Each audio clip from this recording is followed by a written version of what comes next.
What are you expecting? We told us that you might be hoping, or not hoping, but expecting Simon to not mix it up, but maybe get a sharp position. We have a position he kind of generally likes anyway, isn't it? A bit of a challenge. He likes to calculate. He likes to get on the attack, doesn't he? He likes to get on the front foot.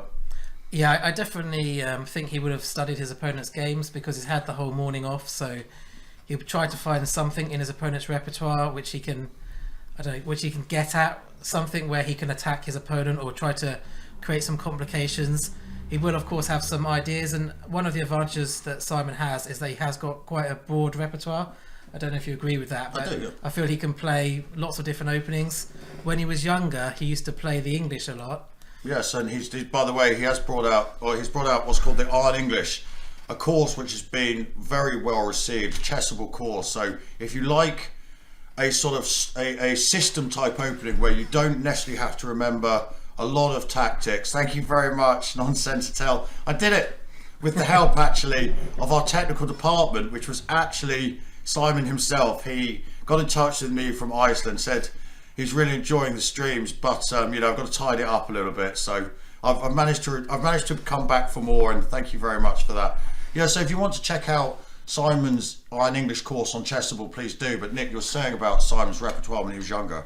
So he used to play the English, I think, pretty much exclusively. That was really his main weapon, and arguably that didn't really fit with his style very well because it's quite positional opening, the English. And then he has obviously put a lot of work into his openings, and maybe producing all of these courses actually helped him because he's done opening courses on lots of different openings, and now he can play d4, e4, obviously c4. Probably he's moved most pawn moves as a first. Fun enough, probably f4. Has he played? He's definitely played a lot. He's played g4, has he? But I think more so. Here we go. Here's the handshake, and the clocks are starting. Let's see what Simon's got on the board.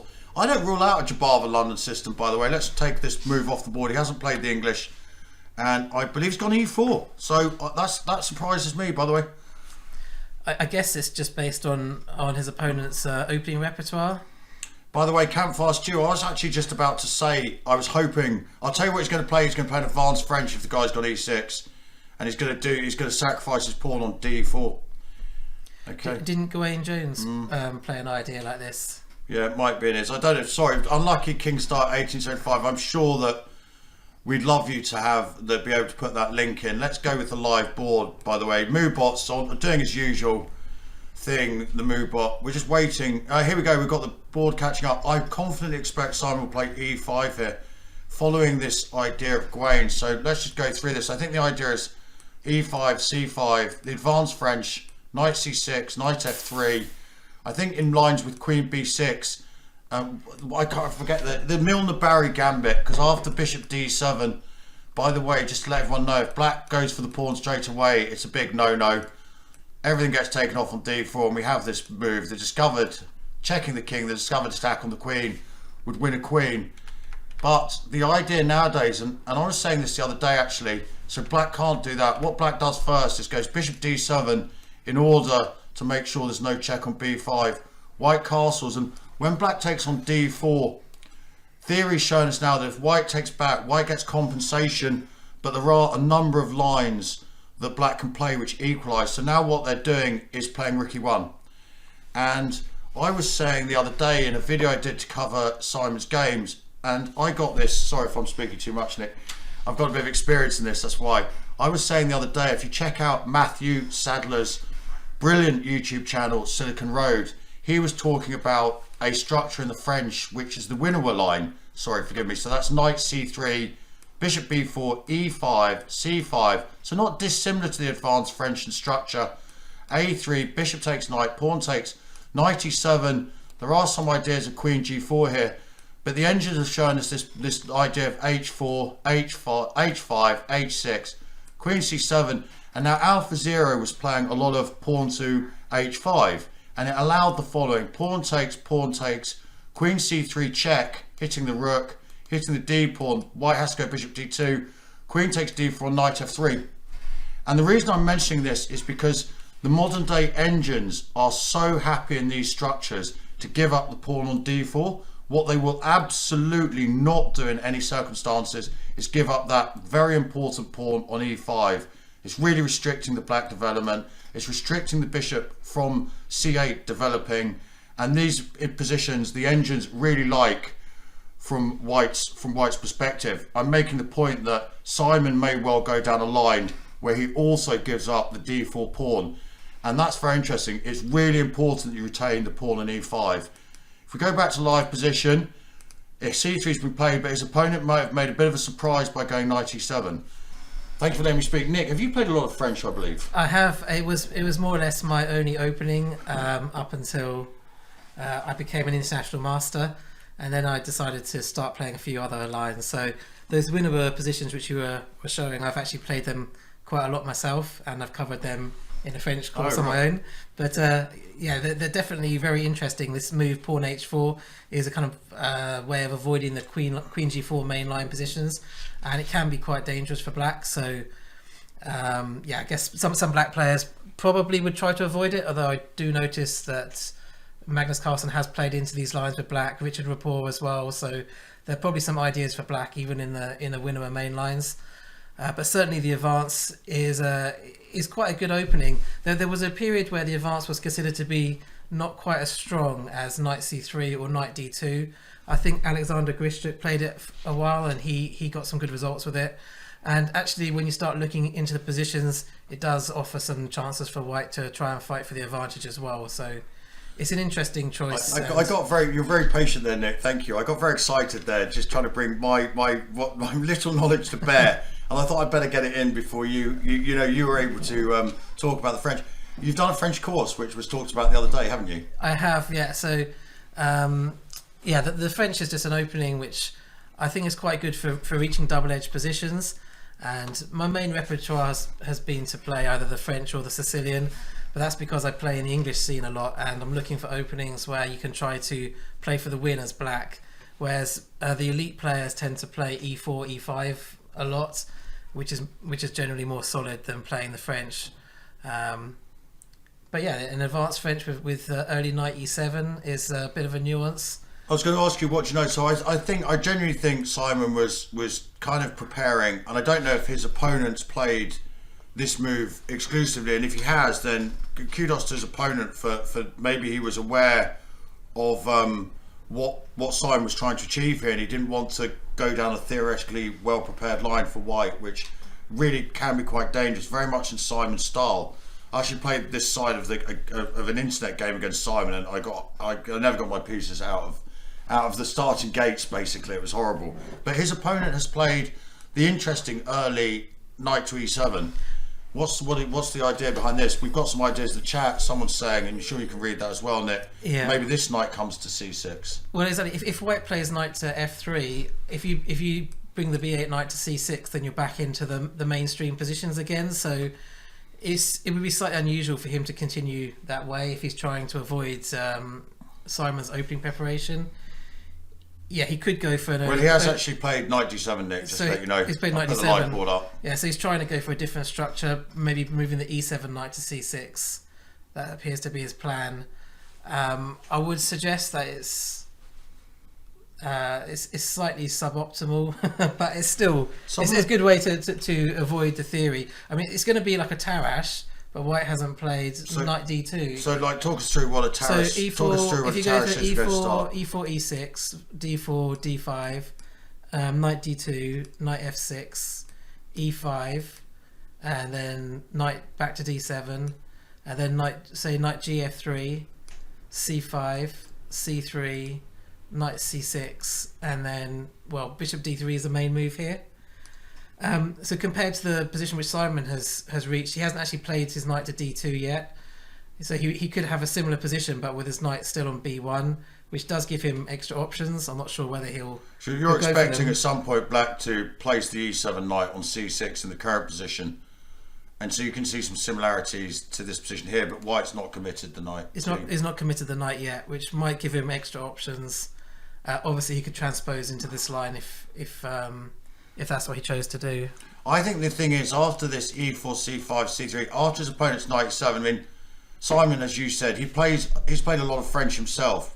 I don't recall him playing this response to the advanced variation, knight e7 and knight d7. So I think the reason why Simon's thinking is he was sort of prepared for the main line of the advance, and although this might come as a bit of a surprise to him, I think he's obviously just working out how he's going to handle it, because we've said this before, if your opponent does something you're either not expecting or slightly unusual in the opening, it really does pay to invest a little bit of time, doesn't it, to work out what you want to do. Yeah, it's interesting because the universal Tarrasch, so let's suppose he played bishop d3, knight c6, and then let's suppose he plays knight from b1 to d2, which obviously he's not obliged to do in this position. This position, I know he struggled a lot with black in this variation, and he actually lost quite a lot of games. Is this the line where you can start? You can try and play G5 I've played this idea. I've also had. Didn't you play results. this a game against Alberto Suarez Real? And it I did. really, Yeah, it looked a bit ugly, I think. That was one of the ones that went wrong for me. I'm amazed I've got a little bit of knowledge, Nick, of even your good. games that you've played in this position. That I seem to remember it didn't work out too well. It's a bit double-edged, isn't it? It is a bit double-edged. The next time I played him, I think I played Sicilian and got my revenge. But when he played this against me, it was quite an attacking position. But obviously I have played the French, not just that one game, but in several games. So I have got some experience of this type of position, and I tend to find that it's very interesting. It can really go both ways. I do remember a game from a while ago where I think Gawain Jones was playing white against Aaron Summerscale, and he ended up getting into a huge mess in this line, so some g5 line. So it is possible, definitely, for white to also go wrong if you don't know what you're doing. And possibly this is black's repertoire against the Tarrasch. And if this is in black's repertoire against the Tarrasch, then Simon might be keen to avoid it. You can obviously play lots of different ways here. You can play queen b6 to try and win a pawn. You can also go for kingside fianchetto with g6 and bishop g7, which is actually quite an interesting idea. And if white's not careful, black will then play f6 and open up the centre of the board, and it could end up becoming good for black. So although Simon struggled a bit probably with the black pieces, he will also be aware that there's a lot of potential for black, and if he hasn't prepared it and his opponent has, he might be trying to avoid that. Obviously in the game he hasn't committed to knight d2, so I imagine at the moment he's trying to consider whether there's a way of improving on the move knight b1 to d2, whether he can actually, I presume black's e7 knight is going to c6. Oh, I would have thought so, but what about h4? Is that just a bit too soon, is it? I would probably start with bishop d3, Okay, good. because why not, and just see what black plays. I mean, the bishop probably almost certainly belongs on d3 in this type of position anyway, doesn't it? I think so. And then I guess black's going to play knight c6. I can't really see what other plan he's going to go for here. And then Simon's probably trying to consider whether there's something he can do rather than knight d2, and maybe he can just castle. But if he castles, he might be afraid of, he might be calculating g6 from black. I do think, can I just... No, please, move this carry on, to, let's suppose please, bishop carry d3, let's say bishop d3, knight c6. I mean, if the knight goes to f5 or g6, then you do question why did black put this knight on d7, because he might as well have put that knight on c6. So presumably this is his idea, and if white castles, then he's going to have to think about a plan here. I guess he might try something like f6, g6 now. If you play g6 now, white isn't ready to meet g6 with h4. So, by the way, Nick, just to encourage you further, once again, you've done a brilliant job, and you actually noticed that these are the moves on the board: bishop d3, and black has immediately or very quickly played knight c6. So we've got this live position here, which is basically exactly the position you were expecting. So I think this is a key position which Simon is... you know a little bit about this game of chess, don't you, Nick? And a little bit about this French, don't you? You seem to know a little bit. I've actually played the Universal French with both colours before, actually, so not for quite a while, but I have played it with both colours in the past. I think he's trying to find some improvement over playing knight d2. He probably has seen his opponent's repertoire, and if this is in his opponent's repertoire, he won't be that keen to go into it, so he's probably looking for some way to get the advantage. I mean, the downside of castling is then you don't have this h4 idea that you were talking about. So for example, if knight d2 g6, h4 is obviously a possible idea here, and you're taking that option away. So I'm going to put that on the board very quickly, just to say thank you to everyone who's joining us. Hope you're enjoying the coverage. Today it's going to be quite. I think you're going to hear a lot less from me today, which I think is probably going to be a relief to everyone's ears. 7 after 1:24. But the other thing was, Simon. I'm not impressed. I mean, you were talking about the other player was just walking around the room, but there was only about 2 moves that Simon could play, wasn't there? And he didn't spend any time calculating them. He was just away from his seat. Well, he may have been thinking about them. He may have done the daddy thing where he went and blindfolded himself on the toilet, which would be a strange thing to do. Still can't go over that, so I need to move on. He has taken on F6. So yeah, he's probably going to go into the line that Black's presumably going to take back. By the way, there's only one result of this game now, because that is so deep. It's just not the fact he played King D7, which is just missing a great opportunity to put Simon under pressure. It's the fact that he did so after 1:24. I just don't get it. I'm sorry. But I think when Simon was thinking, he should have been thinking as well, or at least he should have thought more deeply than he did, because surely he only has to look at C takes D4 and E takes F6. They were the only moves that really White could play in that position. So maybe he did think about them. Maybe he's obviously just trying to visualise the board in his mind. He did spend some time at the board. Maybe when he was walking around, we don't know what he's doing. He might be a smoker, but even if he's outside, he might have been thinking about the position and thinking, okay, I'm going to meet this with this. But even so, it's just really. But do you not think Simon? I mean, if Simon had an extra 20 minutes now, he'd be a massive favourite. Don't think he needs it. Don't think he needs it. But yeah, still, that's going to make a big difference, though, isn't it? I think Simon could have 10 minutes on his clock here, and he's going to be a big favourite now.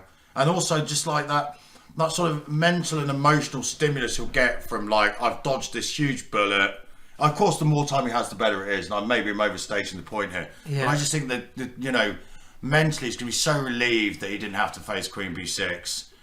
And even if the game continues, he's got some tricky lines. I think about the danger of Queen B6. Then you want the time on your clock to start playing moves like Knight C3. In this position, White's moves now are far less critical. And White's probably doing all right already. I think Simon would be favourite here with genuinely 10 minutes on his clock. I really do. With 30-second increment, of course. I mean, the body language definitely changed after his opponent. Well, you read King it. D7, didn't he? Yeah, it's just like... a bullet going past your head and he's gone Bishop E3, so... Well, I've never really seen Simon be under time pressure, or not very often, have you? He's normally the one putting the time pressure on his opponent. Mm-hmm. So this is going to be quite interesting. So there's the point, Nick. He only gets into time pressure because he's in difficulty. Yeah. He's taking the opportunity to get up. I'll tell you what, I think Simon's going to go out. Do not do this at home or anywhere else. I think Simon's going out for a cigarette, and I think he's going to do that because I really think he is. Because I think he's going to go out there and be like, take a breath of fresh air. I think he's just going to be like, yeah, I'm in the game. I'm in the game here. I've dodged the bullets. I'm feeling comfortable. I'm certainly, relatively speaking, understandably feeling comfortable. Yeah, but I mean, he's got to know that. He's got to know. He's got to be at least a little bit better. Also, I'd be thinking to myself, I'd be losing a little bit of respect for my opponent.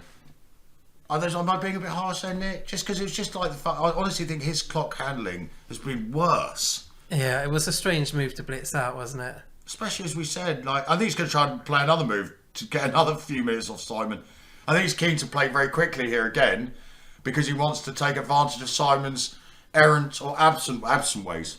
I mean, I would probably do that. I mean, it's not that easy to play a quick move here, though, is it? But you'd like to play a move and get Simon down another 3 or 4 minutes. Nick, he didn't struggle in the last position. In the last minute, he didn't struggle on move 11 to play a quick move. What makes you think he's going to struggle on move 13 to make a quick move? He's not worried about just blitzing out. Well, relatively speaking, blitzing out. Yeah. Oh, look. It's a good all in nullers. Have I already cancelled my resume? I'm not allowed to make any more, by the way, if you're just joining me. I've been told I'm not allowed to make it. My favourite restaurant, I'm not allowed to make any more until this tournament is over. Because I think now this game might not go deep. I'm always an optimist, I'm an eternal optimist. What's it called? The triumph of hope over experience. Yeah. And if I know anything about Simon, whatever happens, it's going to, Nick, I hope you brought your bed. Well, he tends to have interesting games, even if they're long games, so not good for your restaurant, but at least you get some interesting positions to look at. Should we talk about the plans for both players anyway? Or are you looking at another comment? No, I was just looking at Vic's comment. But there is so Vic's saying if he thought for 1.5 minutes on Queen B6, we would have praised him. I might have said he played that very quickly, but equally well, there is a degree of outcome-based bias, because if you're playing the best moves quickly, we're going to compliment you to a degree. It's only when you play a bad move quickly that you start to get criticised. I mean, even if you played Queen B6 for all the wrong reasons quickly, maybe you should have spent more time had he played Queen B6. But it's definitely the case. If you play a bad move quickly, you're going to be criticised, aren't you? You've got to be. I mean, I think he should have been thinking during Simon's time. I just feel like he was away for a lot of that 40-minute thing, wasn't he, for a large part of it. And it was pointed out earlier as well, as a French defence player, this Queen B6 is actually a very sort of natural move anyway. It's like... Yeah. I'm unimpressed. Sorry, I'm unimpressed. I mean, I'll move on. He avoided the sort of the tactical blunders, didn't he, of the knight takes d4 and those tactical mistakes.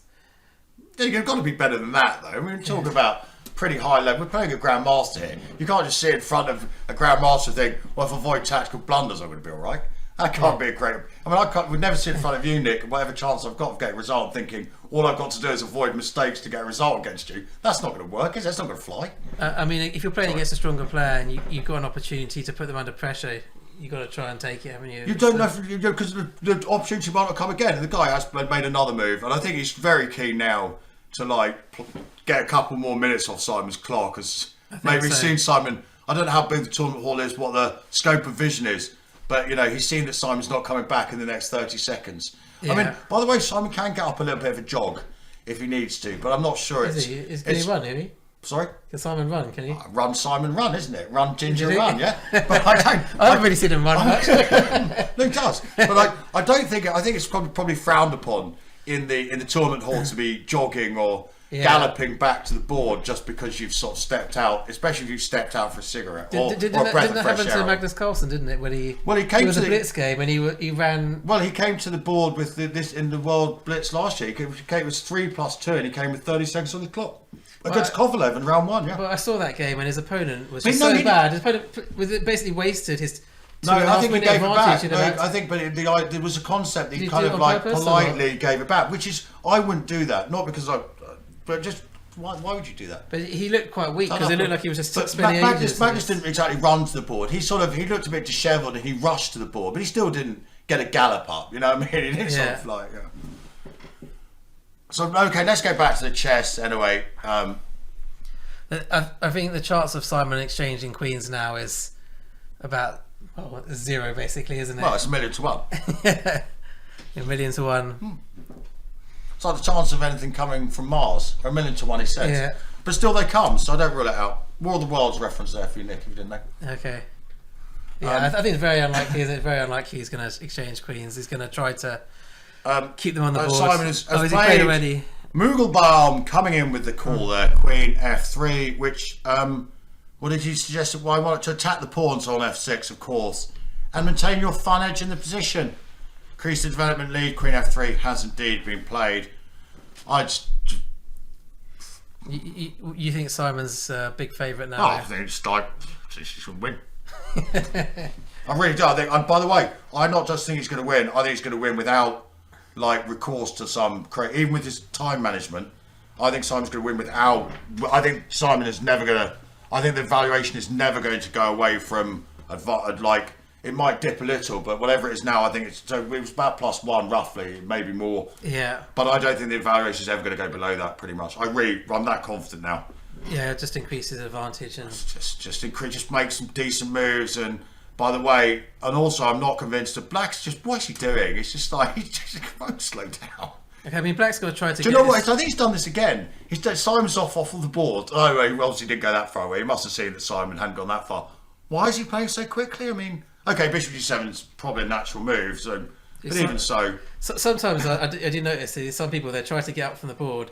Okay, Simon's just had a break. Not like this. They're trying to go to the bathroom, but just as they get up, you play a move. Have you ever had that before? Yeah, absolutely. So just as they get up, you push it, so you never let them go, and then as soon as they try to go again, you just keep playing your next move. You've heard it here first, by the way, people. Not only is Nick, a 25-50 player, but he's got all the tricks in his arsenal. Got all these psychological pressure ideas and all these ideas. Mind you, it's not. Play your move quickly and just that's completely reasonable. That's not even. I think there are some things. Do you think there are some things which are what's it called, like gamesmanship or brinksmanship, which is actually not illegal, but they are pretty. Can you think of Like the suggestion you said there, your opponent trying to get up. That's fine, from my opinion. You're nothing wrong with that at all. Yeah. It's a strategy, it's a tactic at times, but it's not even skirting close to win. You're allowed to make your moves when you want to make your moves. Yeah. At any given situation, you don't have to wait for your opponent to come back to the board.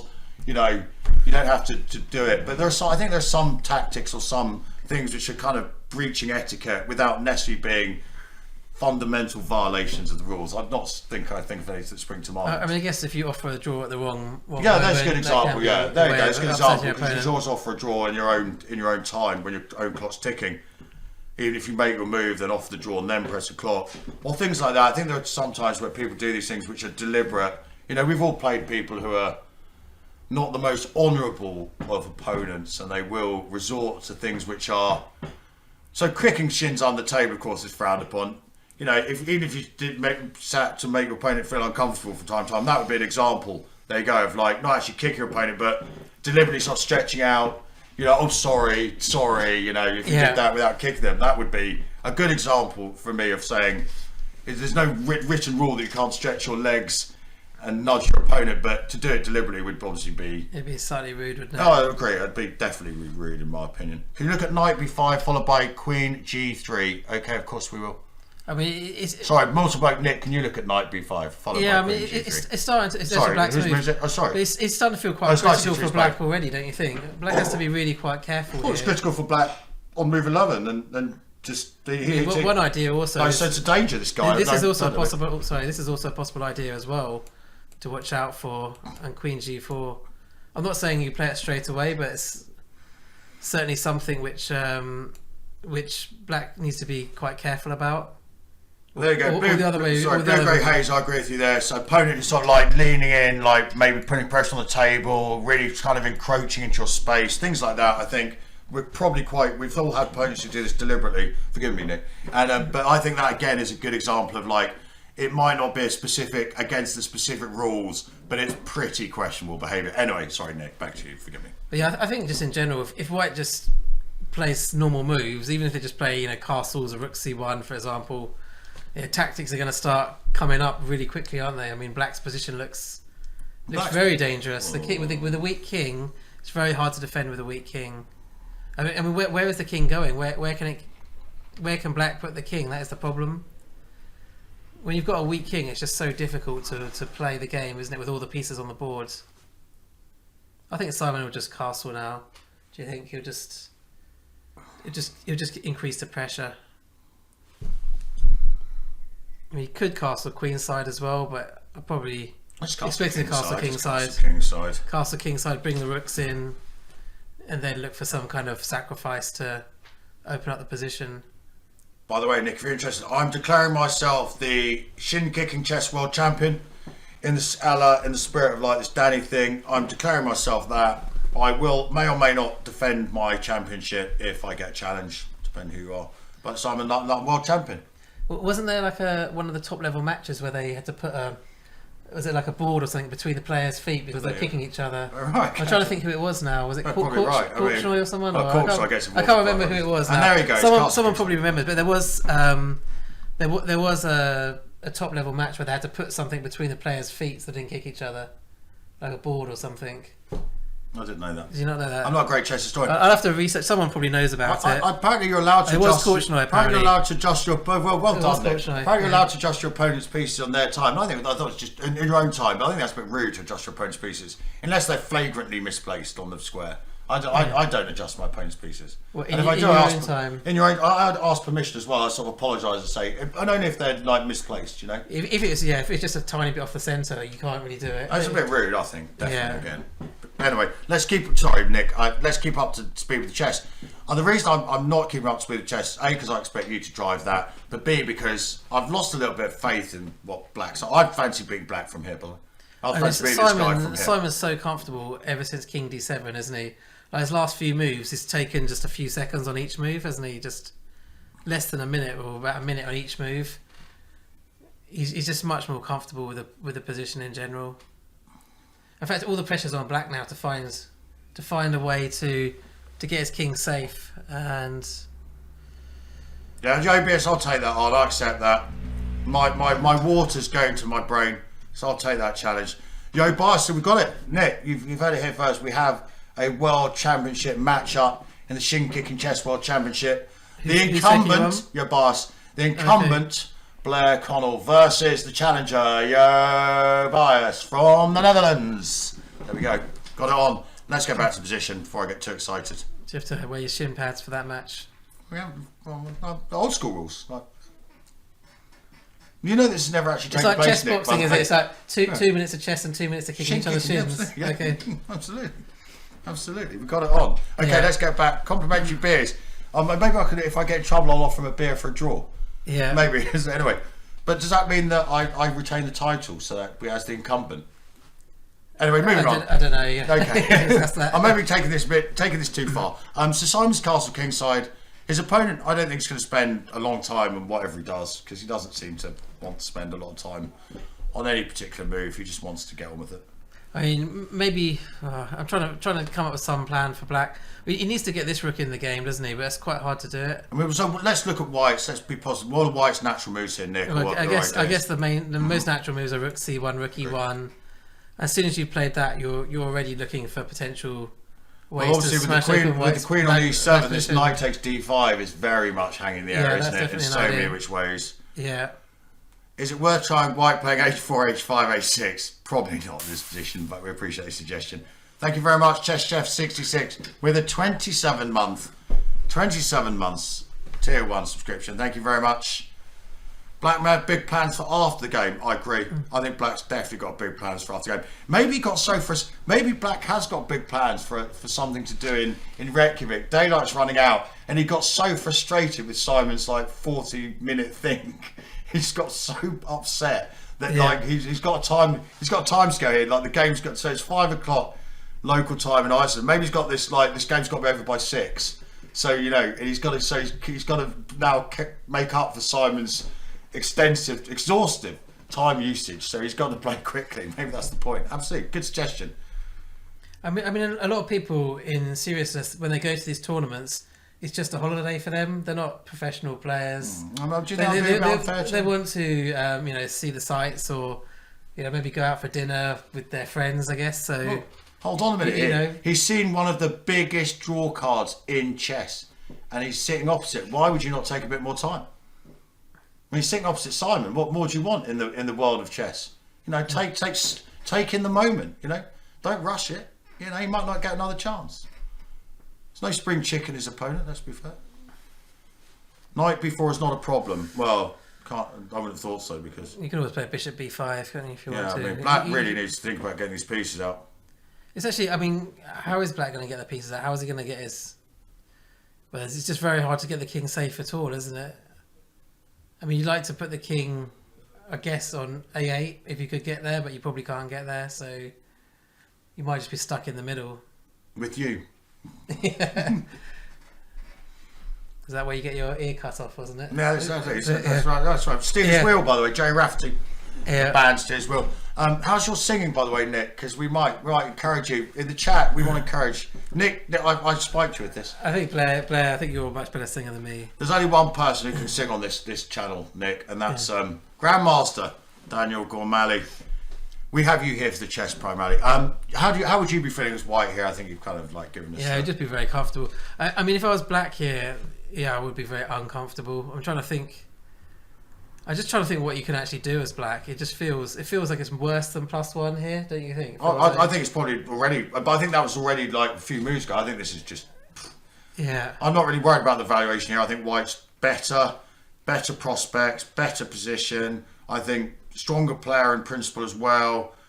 I don't trust Black's time management. Whatever Black's objective valuation is. Oh, it's +4.4. Oh my word! It felt like Queen E7, Queen F7. What is? God, I mean, to be honest, it's just hard. It's hard for him to come up with moves. It is hard for Black. I mean, he's done the damage, hasn't he? That's the problem. Well, he's just done the damage in 1 minute 24 seconds, or you were saying maybe in 30 minutes. Even Bishop G7 though. Do you not think even here Bishop G7 is a bit of a funny square for your bishop when you could put it on D6? And then Queen E7 to F7. I think the whole thing is just. Yeah, so it's gone Queen E8 to E7, Queen E8 to E7, Queen E8 to E7 to F7. I mean, time is of the essence in most chess positions. Time is definitely of the essence here. I know Queen E8, I understand, kick the Queen, but now he's gone Queen E8, Queen F7. This is going to be over soon. I mean, no, is it? I mean, Simon, he's always going to play for the gallery and start making it difficult again, is he? I mean, he's... No, I don't think so. No, because how can you make this knight d5 is still on the cards, isn't it? And after pawn takes some sort of bishop f5. So first of all, just get the rooks in. Once you've got the rooks in, then there's all the sacks are on, aren't they? Anyway, in the chat, don't take my comments. I would don't just take start my negative comments about the opponent too seriously. He is an FM, which is stronger than I've ever been.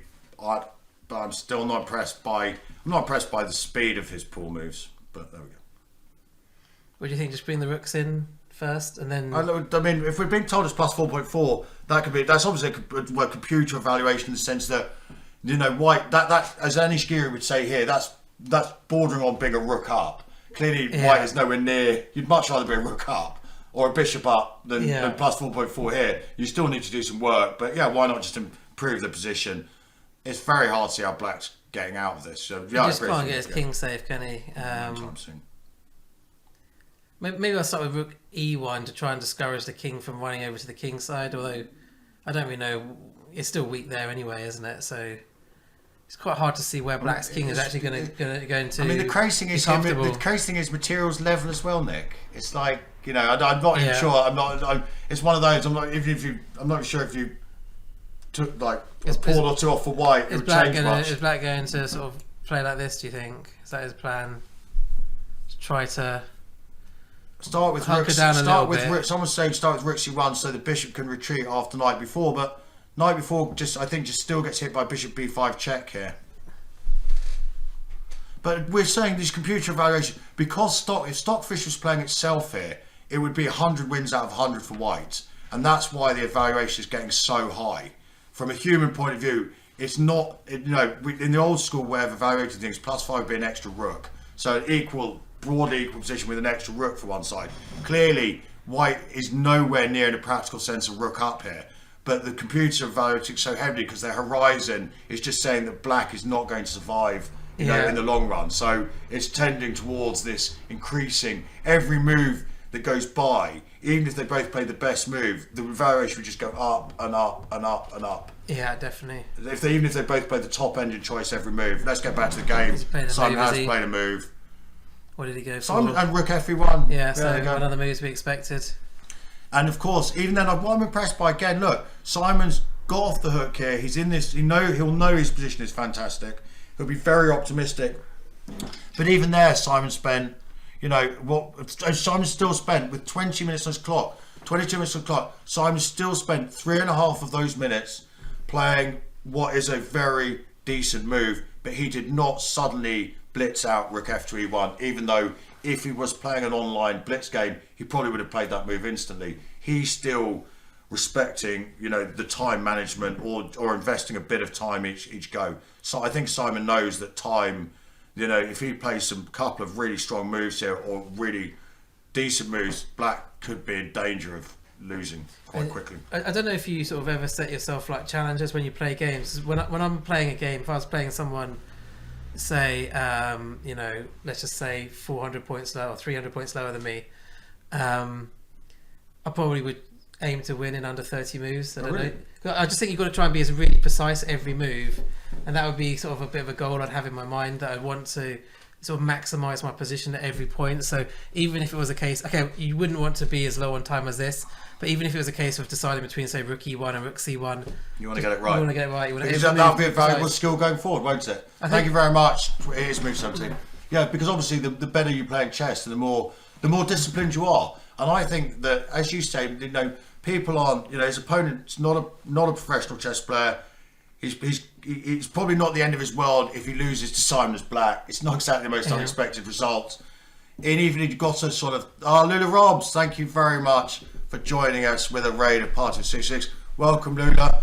For those of you coming across from Lula's channel, we're doing this in the same way that Simon had a bit of commentating on Lula's channel. And Lula only played chess for a couple of years. Was in Iceland last year, Nick. Oh, very good. Excellent, absolutely. So, fantastic, welcome. I'm being joined by Grandmaster Nick Pert. We're following Simon's games exclusively from the Reykjavik Open. And it's looking pretty promising, when you say, Nick. I think an so. early scare? It just looks exactly. He was very worried early on, and that's why he used up so much time on one move. As you can see by the screen, he spent 42 minutes on one of his moves, but his opponent didn't react very well, did he? And after that, it's been plain sailing for Simon. It was in this position here where Simon thought for 42 minutes before playing C takes D4. His opponent, after 1 minute 24, played King D7, and I'm pretty sure that Simon had enough command of French to think, mon Dieu. You were waiting to get that one in, weren't you? I was, to be honest with you. Yeah. No, I was going to say, but at the end of the game it'll be adieu. Okay, But then, good. shortly it will be. But yeah, I was waiting to get in. Yeah. Roughly translation in English is my God. And you said yourself, Nick. He sort of like literally was like, "Wow, I've actually got away with that one," basically. Yeah. Yeah, but then so And the now game. now And it do you is know what? It comfortable. went from bad to worse for Black. But it was. I think the damage had been done in that moment. White continues to improve, or Simon continues to improve his position, and Black's king is no business being on D7. Look at the contrast of the kings, and it's all you need to know to realise that Simon has excellent chances to win this game, and it's very hard to see how this game is not going to continue to go from bad to worse. It's almost like this crazy thing now. Is his opponent now going to spend like 20 minutes on a move? It doesn't make sense It's for it. too That's the late, case. isn't it? Well, the ship sailed, but it's almost like. Yeah. It's like I can understand, like if he keeps playing a tempo of like 2 to 3 minutes, I could get that. But it's almost like it's too late now. Now, if you want to get to your restaurant reservation, I can understand keep playing every 1 minute. Yeah. But you're gonna book your restaurant with confidence now. no, absolutely not. I'm not allowed to anyway. Being I'm blacklisted. Okay. I've been blackballed for like the foreseeable future. The Yeah. earliest I'm allowed to book my restaurant for is Wednesday. Okay. And even given that this 30-second increment, it's still not guaranteed, is it? The last round's on Tuesday, by the way, just let you know. Yeah, I mean, I just don't. I'm trying to find a good. I guess Black's gonna try King D8 and Bishop D7. I quite like this suggestion. It looks. And I think this is entirely the sort of move this guy will play, Bishop F8. Just admit his mistake and try and bring it back to D6. Also, cheeky ideas of Rook G8, I think, is the suggestion in the chat. But I think Bishop F8, yeah, why not? But why did he put it on G7 in the first place? That's then? not. Don't worry about it. I thought you said like computers, they got no memory. Don't worry about things like that. It looked good at the time, you know. Yeah. Also, it looked good after a minute's thought, Bishop G7. So Yeah. why not? You know, just let the hand play. Should we try and find some kind of breakthrough if Black plays Yeah, that okay. way? Go on. Why don't you try? We've got to do something. Obviously. Why Bishop don't you here. do that? Let's just say we just get some position like this. Okay. Now we need to come up with a plan for White, don't we? What would you go for here then, Blair? You're looking at the sacrifice on D5. It's probably not on yet, is it? Sorry, I was switching. I was just dreaming of victories, dreaming of dinner reservations, dreaming of playing a 22 plus 100 rated opponent who thinks he can make moves against me in 1 minute. I'm sorry, I really need to move on, don't I? What would you play here, Nick? Sorry, that's why he has played something though. Let's have. I a look, wonder see whether what you he's could played, play. Oh, he's played a move, has he? Should we do you want to look at the live? No, the live move? we'll just have a quick idea here because I think this is the point of the idea. I don't think there's any need. Simon would love to finish with a crescendo, but it's no necessary need to classic. You know, do we even need to? Well, we have to make some sort of breakthrough, don't we? I suppose. We don't have to. I mean, I guess we could just manoeuvre the knight somewhere else, couldn't we? But or play Bishop B5 or bring the knight to A4 and C5. Why doesn't knight takes D5 work? Not so much Because something it's knight like- takes. So you just take back, I guess. And then there's a bishop blocking on D6. If we get the bishop F5 check in, I suppose the king is running to C7. Let's see what he's or back to played.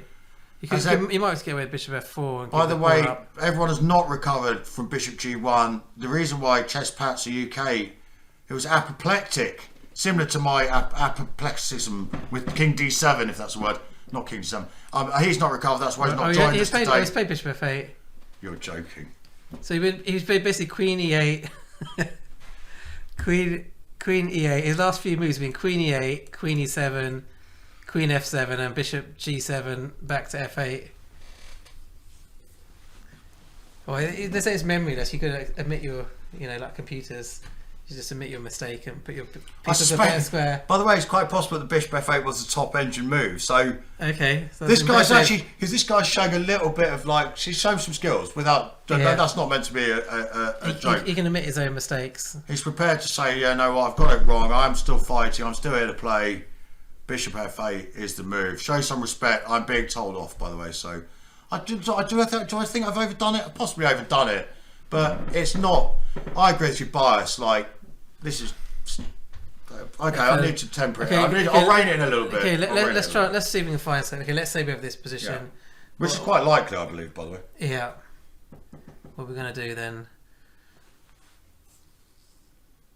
Oh, BK0, thank you for clarifying that, but I think I need to show a little bit of respect as well. But I don't think I'm being disrespectful because this is not Black's finest moment, is it?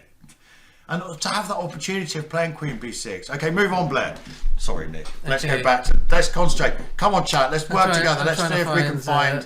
No one's telling me off, by the way. I'm just telling myself off for criticising this guy a bit too much. Let's live in the moment, Blair. Put the past behind, like this guy's doing with Bishop F8.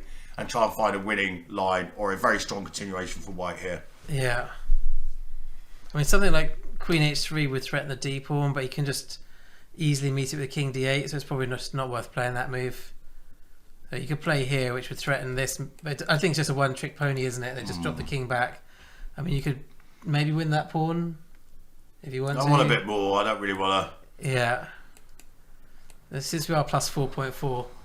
Try and go for more than one pawn. Yeah, exactly. I agree. Or just keep the pressure on as well, because it feels to me like he could do part of. He's already done a little bit of our job for us. He might continue to. He might implode. You never know. He might just realise do something a bit crazy as Black here. He hasn't done it yet. I know it's just the moves he's played aren't great necessarily, but he hasn't done anything like suicidal. Simon has made a move, and I think chat wants to see it. Okay. Sorry, Nick. So yeah, he's gone Bishop G5. Oh, okay. That's something interesting. Won't that encourage Bishop E7? What's his idea? Yeah, I guess Black's going to play Bishop E7, isn't he? We would have thought so. I don't think he'll play this very quickly. No reason not to. Well, there's no reason not to. Whatever he does, he's going to do it fairly quickly. Maybe Simon is just trying to get the bishop to G3, is he? But there was... Yeah, no, knight D4 wouldn't have worked because of Queen F6. Do you want to just show that neck, please? Yeah, so knight takes D4 here. I think Queen takes F6. You could probably play... Well, because White's threatening this as well, isn't he? He's threatening everything. So you can't even play Queen D7. So Black would have to take... Bishop takes and then... Yeah, Black's going to lose a piece, isn't Nick, he? probably a question for you more than me. Do you know this? I think it's Henry Adams. Didn't he draw with Michael Adams in the first round of the English Championships or something? Do you know anything about this guy? I think the guy's sitting behind... This young lad. I don't know how old he is. Is he... Do you know anything about him? Cambridge, really. He drew with Adams in round one. It was Adams versus Adams. And Adams made a draw. Yeah, I've not heard of him, but that's quite impressive. Get a draw with Michael Adams. So. Yeah, absolutely. I think he's rated 1800. Yeah, which is presumably, well, I don't know how old he is. We could look it up, so maybe. Let's go back to the position again, so I keep distracting. Like sort of 10 years ago, there's no way an 1800 would draw with Michael Adams, would they? So, I think Danny was saying this as well. Yeah, nowadays it's all changed around.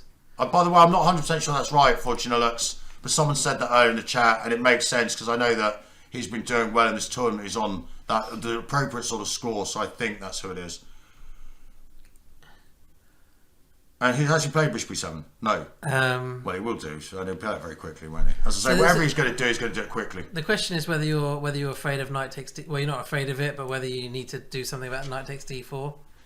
So what is Simon's idea behind Bishop G5? Obviously, it was to take on F6, but that even his opponent's not going to allow that reasonably. So what? Okay, the pawn on F6 is still pinned, but Simon's obviously got a definitive idea. Rook takes E6. Okay. That's obviously the move. That's obviously the move. That's what he's going for. That's obviously the move, yeah. So king takes runs after king takes. So I can see what happens after queen takes. Oh, queen takes D5 mate. Yeah, very good. Yeah. Oh right. Yeah, it's all over. Is it on the boards? Okay, well, there's a bishop G5's in. Yeah, okay, it's just looking for the finish already. No, it's already looking for the finish. So knight takes D4 doesn't work. Bishop E7 runs into this beautiful rook takes E6. Queen takes E6, loses the queen, and the attack continues. So let's just look at this. Bishop f5, is that the move? They And Queen takes take, D. and Well, then Queen we could- takes D5, yeah. Yeah, that looks And like we're this, winning. doesn't it? Yeah, The winning attack most continues, winning material. Has he played Bishop E7? If he has, it's game over. Very good. Yeah. Has he played Bishop E7? It looks like he has. Simon's ready for This it. is game over. Book the restaurant, Blair.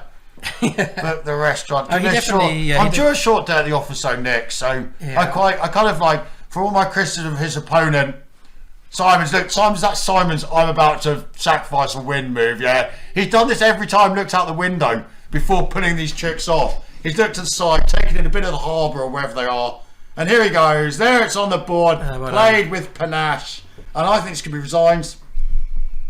He might even resign quickly. Done everything else quickly. Yeah, it's a nice It's move. 1-0. Of course, Simon's seen that. We knew why he played. This is a beautiful move, just a nice bit of finish. Boom, yeah, this is like... I think this is just going to... I mean, he might make a move. Whatever he does again, he's going to do it quickly. I think he's going to try and... I think we can all see... You know, we're strong enough players to see this is just winning. You know. Yeah, from the moment he played King D7, it was just over. The writing was on the wall, I thought. Yeah. And that's what I said about this time management. It was important, but as soon as he went King D7, it didn't really matter. It's true, actually. If your opponent spends 40 minutes on a move, then you know they're worried about something. So, like, you can't just, like... I mean, maybe the guy's relaxing, he's enjoying himself. You know, maybe his mindset is just, I'm going to play and enjoy the game. I'm going to play quick. I'm going to play what I see, what I don't. You know, I'm just going to play. And, of course, he's probably a lovely guy. So, you know, but I think I can, from an objective commentary point of view or hosting point of view, criticise the way he's sort of handled this game. And if everyone's different, and if he's there to enjoy himself and play some moves, who am I to disagree with that? Yeah. You know, who am I to say that's not the best? That doesn't make him happy. And if this makes him happy, well, can it make him happy? I don't. I mean, let's say Black tries something like King E8, then shall we? Let's not worry about it. Honestly. I mean, it does look pretty hopeless for Black. Well, here. I mean, it's a pawn down. The attack continues. The king's stuck in the middle. I mean, I guess White probably has to sacrifice in exchange. Do you think? Oh, really? Oh, okay. Sorry. Please continue then. Sorry. Well, I don't know. Sorry. I guess we're attacking the rook and the bishop, aren't we? Okay. But you could probably just play rook. I mean, this is surely winning. Oh, of course. Okay. So I'm so disrespectful. It's the sort of thing that I'm criticising this There might guy be- for, there might be and something I'd probably screw it up as white. So mind you, I'm not playing it at the moment, but yeah. There might be something strong. Well, shall we have a look? Well, bishop. I'm just trying I mean, to motivate myself to look, Nick. To be You honest can go with your you. bishop to f6, but I don't want to do that and just trade off queens. So I think it's got to be rook takes. Do you think? Or what would you So, play but here? bishop takes f6. Doesn't this just like? It doesn't look like a very good move, though, does it? Why? Because they could just take your rook But take on h8. and then they get the Oh, queens yeah, up of course. and- I'm definitely not going to move. Yeah, sorry, I didn't Okay, see. you're probably better. So I didn't see the bishop takes e6. You don't want So this, I'm criticising and I'd be blundering. But I'll be honest with you, I have slightly switched off to this. Or you could maybe this just game. take the bishop. Actually, I've slightly switched off. This guy looks like he's grabbing his bottle of water. This guy looks like he's grabbing his bottle of water to very shortly leave the table after shaking hands, I suspect. Knight b5 apparently is an interesting move. Knight b5. Clever. Yeah. There you go. Oh, very clever.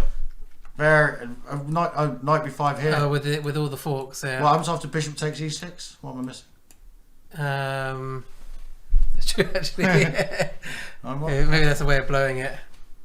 Knight b5 looks good. Yeah, it looks good, but it doesn't work. No, well, it must be a long. Rook e7, knight e7, knight b5. That's the computer line. Yeah, rook e7 looks quite tempting. Knight takes, queen takes would allow. Obviously, bishop takes f6 amongst other things. Black thrown off his game by beard envy. So he's actually spent Yeah. the time not worrying about the relative quality of the moves. He spent his time worrying about the relative quality of the beards, and he's literally come to the conclusion. He should have just resigned if he was worried about beard envy. I mean, you know, there's not many people who can sit opposite a chessboard and have take Simon on in the beard stakes, are there? Do you know any sort of genuinely bearded players other than Simon? With an impressive beard, if you know what I mean, as opposed to sort of like... There's Irish brothers, and they have quite big beards, and they're all quite good. Shorts. Philip Short. Yeah, absolutely. He was out in a tournament I played recently in Ireland. He's still got a pretty impressive beard. I have to say, very strong player in his day. A little bit older now, but absolutely. Steinitz. Oh, he has played a move, but he's going to do something crazy, isn't he? He's not going to play King E8. We find it hard to believe he's going to play King E8. What did he play? Well, it might be King E8. Knight D4, I think he's gone for or something. Okay, he's got to try something, hasn't he? Was that trying something? I don't know. So I don't know. Well, There's a lot of choices. Even bishop. Well, I guess you should probably take on d5, don't you? But then does the king run away? Oh, it run away anyway if I play bishop b5, knight c6 block. So queen takes d5. I think queen d5 looks the most crushing, doesn't it? And then king e8. And then just take the bishop, I guess. And then that's just over, isn't it? Why is it over? Just because? Well, what do you want to want play? to go queen takes queen takes? Did you want to take the knight and just not cause yourself any stress? Just take the knight. Yeah, you don't need to be flash Harry now, yeah? Okay. Yeah, white's got 2 pieces for the rook and and a pawn, and the attack rumbles on, and there might be other moves as well. And the pawn f6 obviously pinned, as you're pointing out on the board.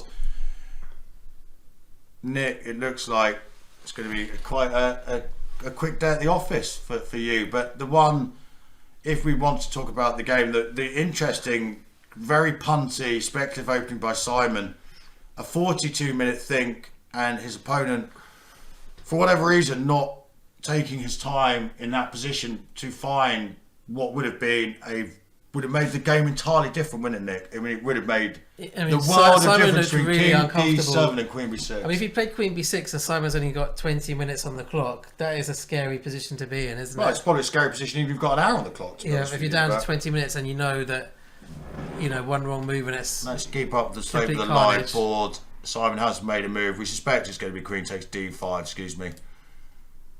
And it's going to be queen takes d5 because the opponent's got king e8, so there's no way these moves can't be the ones on the board. And you just think rook takes e7 and just no point in gambling or risking. They don't even need to invest time. Yeah, Simon might invest a little bit of time because he wants the quickest win, but sometimes a move like rook takes e7 is the quickest way to the end of the game because your opponent has no counterplay and no realistic chances. Exactly. So if you make it messy, even if there's a better move, opponent might play on because they think there's a chance for you going wrong. Sure. Whereas you play a move like rook takes e7 and this position appears on the board, your opponent knows that there's no realistic way against the grandmaster of turning this game around. Whereas if you, because it's very hard for white to make a mistake here, and it's very hard for white to make a mistake anywhere. But sometimes the simple moves are the way that you can actually bring about your opponent resigning quicker because they're utterly demoralised.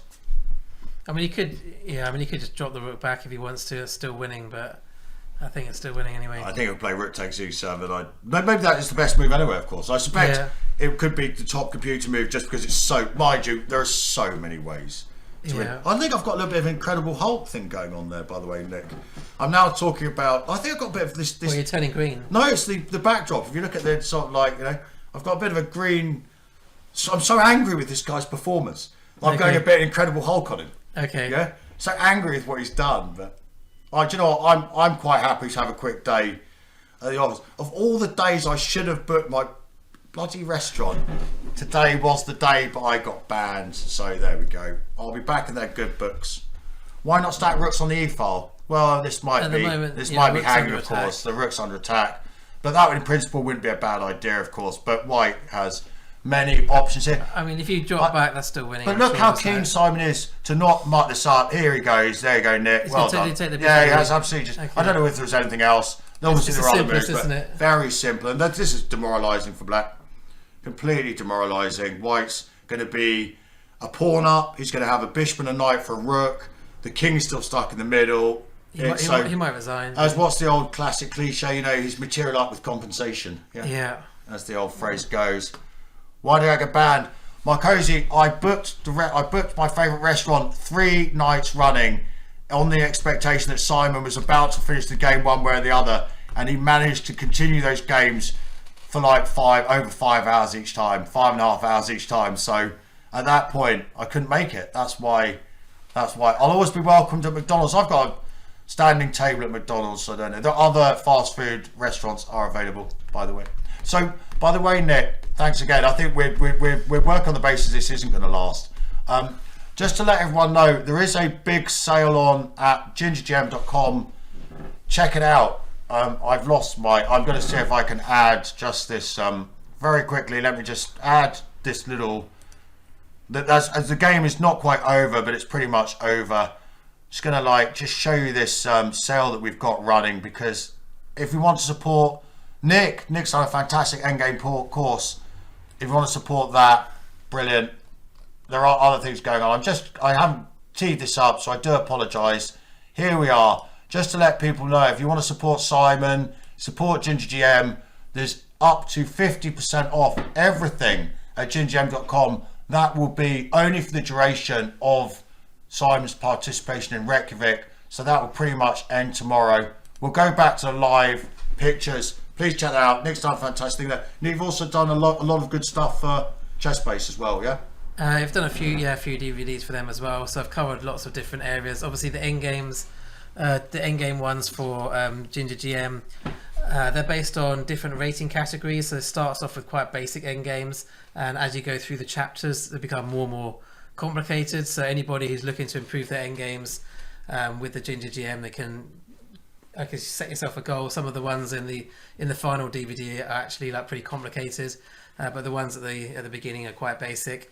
And people really do sort of neglect their end games, don't they? I think because they're so keen on just maybe spending their time on openings that it's a great way to improve, isn't it? I think it's good to look at all aspects of chess. I mean, I've done these quite popular video courses on typical mistakes made by certain players, and that they tend to sell quite well because I've tried to take a collection of games by players of a certain rating range. So let's say 1600 to 1800, and look for common themes, areas which there might be, I guess, where they could be making mistakes, and just try to show certain examples, and then after... There we go. The handshake. Sorry, the handshake's coming there. Okay, then. It's all over. This was a very effective way to resign. Sorry, Nick, but let's just... we could talk for a minute. You've also done, even though it's a rival company, we really enjoy having Nick here, and he's a professional writer, player to a degree, but more so coach and writer nowadays. And so Nick's done a lot of stuff at Chess Base.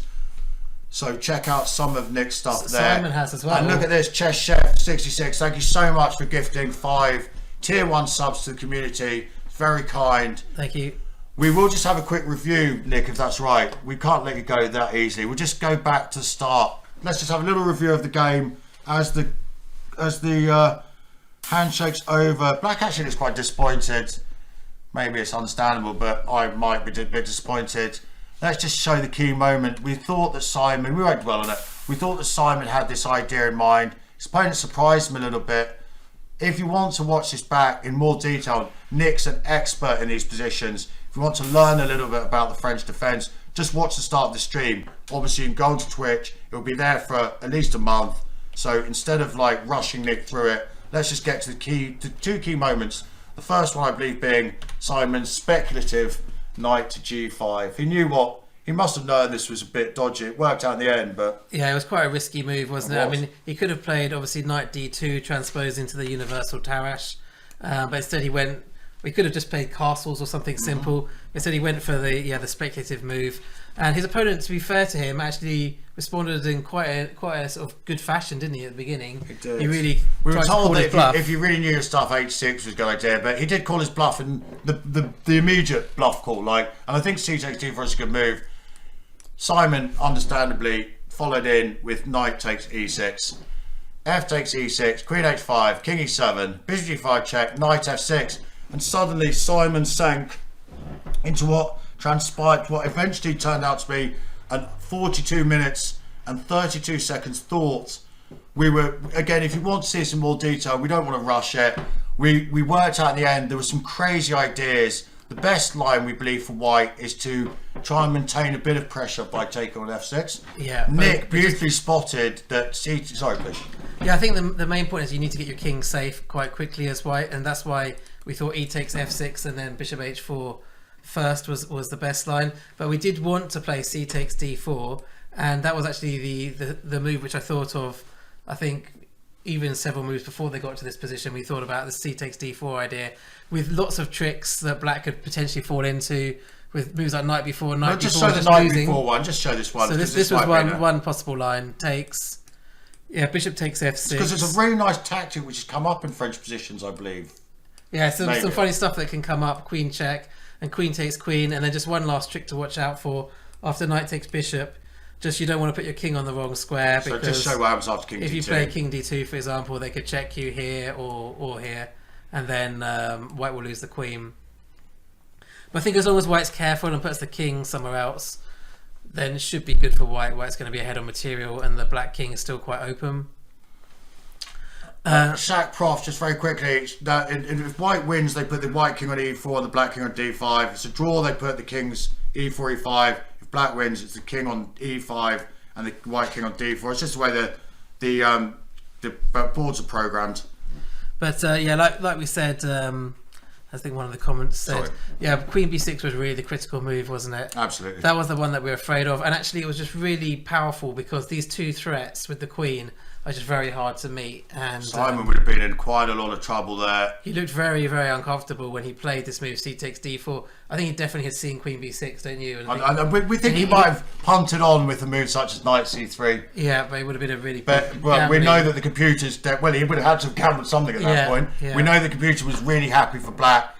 Much to my constant and severe criticism, his opponent spent after... And Nick knows Simon very well. And Nick spotted that Simon was really uncomfortable when he finally sort of had to basically make a decision. He spent 42 minutes, half his starting clock effectively, or almost half his starting clock. He was down to like 20 minutes at this point, Simon, and he was probably worried about this. His opponent came back at the board, thought for just over a minute, and after king d7, it never got any better for black. And the game, the king stuck in the middle, the opportunity had gone, and the moves just came very easily for white, very easy for Simon. Black's in trouble whatever they do after this move, king d7. The nice little tactic, the flourish to finish, rook takes e6. If king takes, queen takes d5 as mate. If queen takes, bishop f5, will win the queen, followed by queen d5 if necessary.